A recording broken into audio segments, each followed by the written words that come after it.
So as you know by now, you cannot add or subtract fractions that have different denominators, and that applies to mixed numbers too. So to add mixed numbers, if the denominators are different, you're going to start by finding the lowest common denominator and follow these. So the steps to follow are these. First, you're going to make equivalent fractions using common denominators.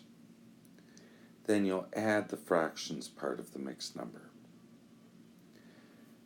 Then the next thing you can do is, if necessary, if the addition of the fractions creates an improper fraction, then you can regroup. You can also do that after, but I do it here.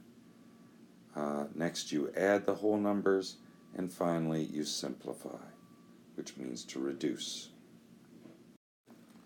So for example, let's add 3 7/9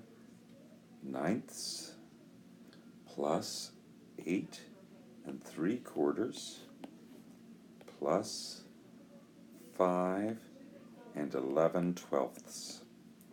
And again, in other places you might see examples where these are written linearly, but I like to write them vertically like this, one on top of the other. Alright, so we can see right away that the denominators, 9 and 4 and 12, are not the same, so we can't add. And you can't add fractions that don't have the same denominator. So we need to find a common denominator. And 9 and 4 do not divide into 12, well at least 9 doesn't, so 12 can't be the common denominator.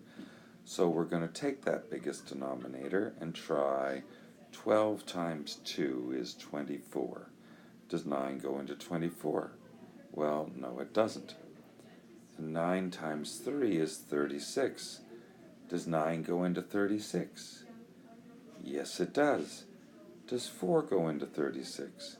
Yes it does, so that can be our common denominator.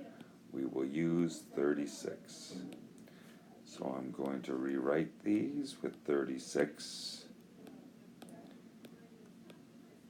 And then we'll figure out what the numerator should be. So 9 times what number is 36? 9 times 4. So now we go 7 times 4 is going to give us 28. So 4 times what number is 36? Well, we already know because we just did it. It's 9. And 3 times 9 is 27. And 12 times what number is 36? Well, 12 times 3. So 11 times 3 is 33. So now we have created equivalent fractions with common denominators.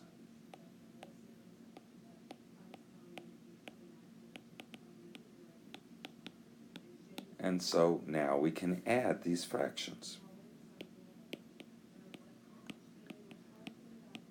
So when we do that, we know that the denominator is going to stay the same. It's still 36.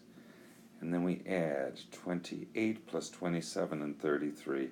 And I admit I cheated. I used the calculator. But it's 88. Okay, so this is an improper fraction, and we could fix this after, but we could also fix it now. So I'm going to do regrouping. So 36 goes into 88. Actually, it goes in twice, and it's 72, and then there's 16 left over. So it works at 2 and 16/36. But I'm going to regroup, and I'm going to take this whole number, and I'm going to move it up to the top, and I'm going to add it with the rest of the whole numbers. So that's the next step, to add the whole numbers.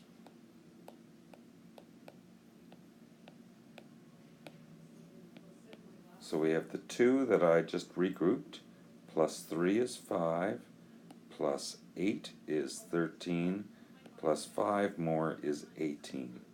So we have 18 and 16 over 36. Alright, but 16 over 36 is, they're both even numbers, so we know that will reduce, so we're going to simplify or reduce. So it's 18 is the whole number, and then what will divide evenly into both 36 and 16? Well, we could do 2, but I happen to know 4 because we just did it up here, right?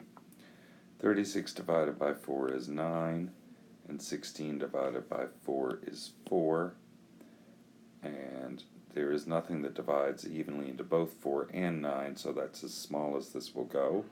So the final answer is 18 and 4/9. What if you have a mixed number and a whole number? Like, say you have 4.5 plus 9. Well, it's kind of like adding a half and nothing, so you just bring that down and add the whole numbers. It would be 13 and a half.